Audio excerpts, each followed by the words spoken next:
गाना भजन तो सभी कुछ सुनते बा, लेकिन एगो हम कहानी हनुमान जी के अवतार हनुमान जी जो कि आज तक भैया रोहन कैसेट में सुन लो, जो कि हमारे बनावल कैसेट बा।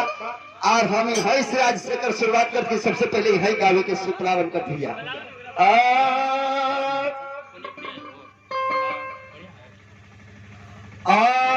तो प्रेम से बोल दी पवन सुत हनुमान की भैया। राम हनुमान की बचपना कहेला नंदू गाई के, सुंदर चरित्र है दोनों सखा के,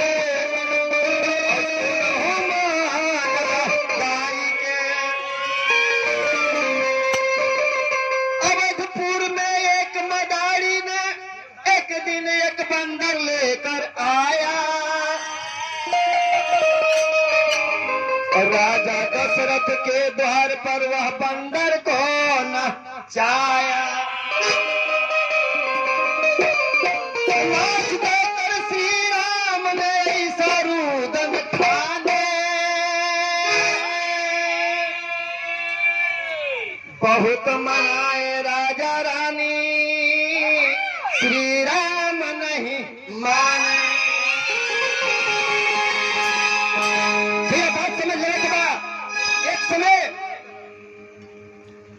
राजा दशरथ के द्वारी पर एक मदारी एक बंदर लेकर के अले और वो बंदर के राजा दशरथ के द्वारी पर नचैले। भैया जब वो बंदर के नाच देखले प्रभु श्री राम और नाच देख करके लगले रोए। जब रोए लगले कब कि मदारी अपन बानर लेके चल गई, तो भैया जब रोए लगले तो राजा दशरथ मैया कौशल्या अब राम के मनावत बड़े और राम जी रोवत बड़े। भैया कैसे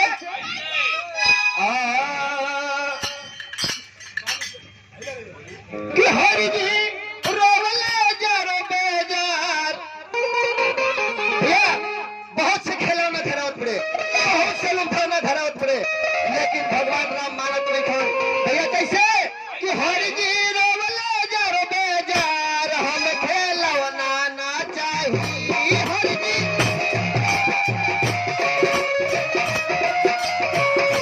हरि जी रोवले जारो बेजार, हम खिलौना ना चाहिए।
हाथी के खिलौना बा, घोड़ा के बा, मान जा बबुआ मत रोवा। हाथी और घोड़ा के खिलौना धरावा,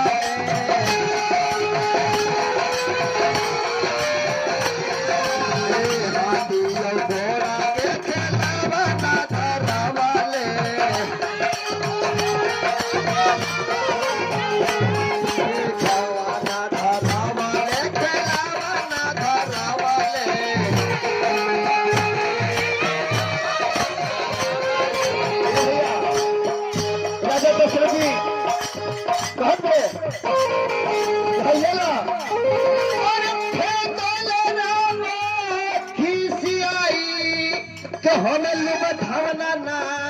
चाहिए हर जीरो में जब बेजार हमके लौना ना चाहिए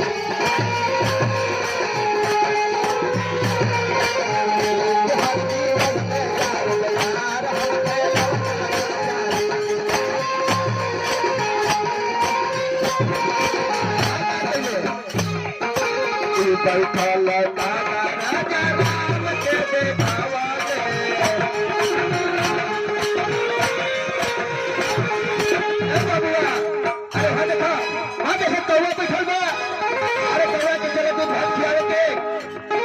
बैठल कागा राजा राम के देखावा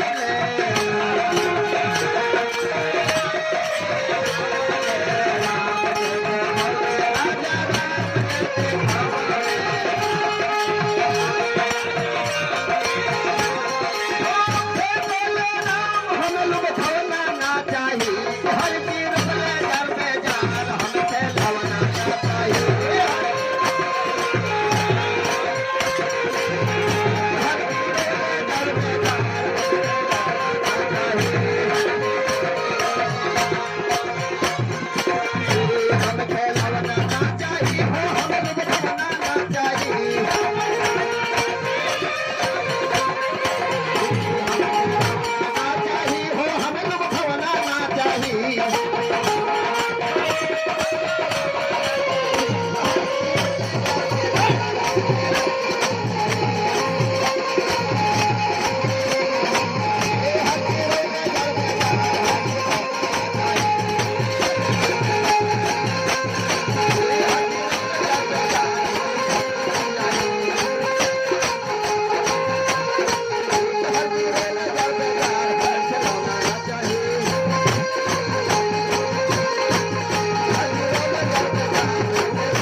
कि है ले ला बबुआ ई ले ला एको गो राम मन लेना सारी चीज खिसिया के फेंक दे अबे राजा दशरथ लगले सोच पे पड़ गए कि भाई हमारे बबुआ तो भइल का कितने डॉक्टर के बुलावत बड़े बैठ के बुलावत बड़े कोनो चीज में बबुआ माना नहीं था तब पहले का लड़ाई देकर के वशिष्ठ जी के शरण में गए गुरु वशिष्ठ से जाकर के पूछत बड़े कहले कि हे गुरु महाराज बताओ रूंगा कि हमार बबुआ के तो जनते ही कि हमार चौथापन में जन्म ले बड़े और एगो नाच देखले बानर आई मदारी लेकर नचावत रहले और नचवा देख करके बबुआ हमार रोवत बड़े अब मदारी जैसी होने गेलन तैसी से रोवेला शुरू कैले बड़े कितना मिठाई फुलौना खिलौना सारी चीजें दिली लेकिन भगवान राम माना तब गुरु महाराज क्या बताओ भैया अब गुरु जी कहले राजा दशरथ जी से कि हे राजा राम बानर खातिर रोवत बड़े अब राजा दशरथ जी कहले कि बानर खातिर रोवत बड़े तो कहले कि तो ठीक बा अब राजा दशरथ जी दूध के फैलने सोचे कि नगर में पूरे की जितना हमारे राज के बानर है सारी बानर वालों को मेरे दरवाजे पर बुला लाओ अब भैया दूध कहले कहले के मदारी अरे सुन ला राजा दशरथ जी के दुआरी पर बानर लेकर के चलो अगर यदि तोहर बानर जेकर बानर राजा राम पसंद कर लेलन बबुआ राम पसंद कर लेलन तो ओकरा जान ल कि जिंदगी में कभी कमाए के जरूरत अब भैया जब हौसला बुलंदी जब सुन ले तो भैल का भैया कि राजा के दुआरी पर भीड़ भइले भारी तो राजा के दुआरी पर भीड़ भइले भारी मदारी अपन बानर देखावस पारा भारी मदारी अपन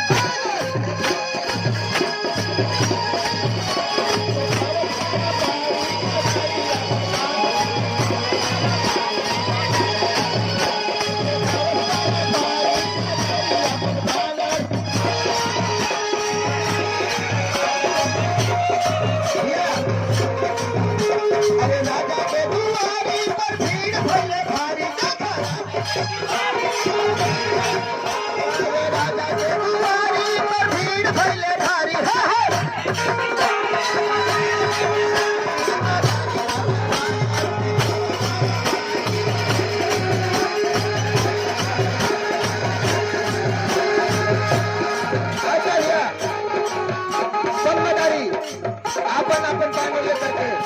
भैया भाई बानर पसंद है लेकिन ना भाई चाही हो ना भाई हो ना भैया सारे पारे सब कोई अपन अपन बानर के देखा पड़े सारी बानर के इनकार कर दे क्या कह दे अरे इनका बानर बहुत हावे इनका बानर पाकर हावे नाटा हावे इनका बानर ऊंचा हावे अरे सारी बानर के देखा ढाल दिया अरे बानर देखा के देखा गाड़ी गइलन हारी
राम रोते रह गए तो फिर गुरुजी महाराज कहने प्रभु हे गुरुदेव महाराज हम सारी राज के बानर को बना के हार गई एक बानर पसंद न कैले गुरु महाराज जी कहले राजा जौन बानर चाहत पर मैं बानर लग तो मंगेबे नहीं केलो भगेबे नहीं केगा महाराज जी जौन बानर तो कहत गुरुदेव जी कहत क्या कहते भैया चाहू राजा सुगरियू के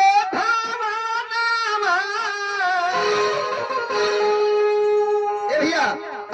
चाहू राजा सुगरियू के जमान ले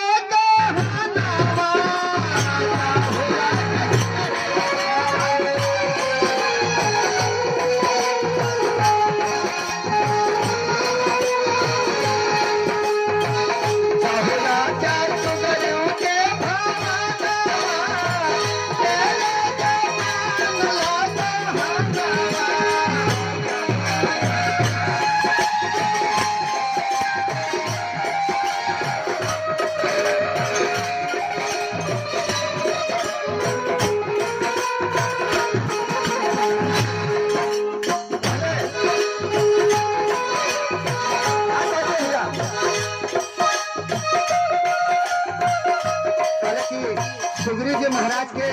परिचय बताओ।